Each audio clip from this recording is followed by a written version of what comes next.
May lutuan din sila. Ayan, lutuan, hugasan. Ayan, may mesa din. Pwedeng magluto kung gusto mo. Tapos, ito rin yung ano, yung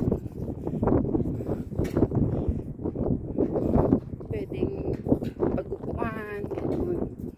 Pag-ihawan. Ayan, pwede ka mag-ihaw dyan. Maglagay ng baga pag malamig.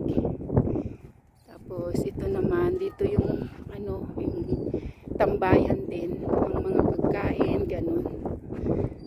Tapos doon sa isa is ano,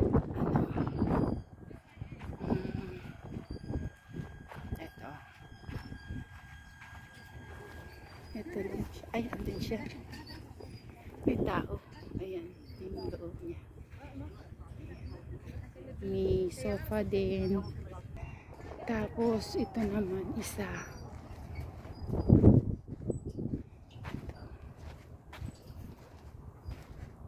Ito naman, may TV. Ayan, may TV siya. Ayan. May ano din. Pwede ka rin magluto dito. Pag malamig na malamig, pwedeng pampainit sa loob nitong ano, itong tent. Ayan. Ayan. Ayan naman yung parang gate na niya. Tapos ito yung kabuuan.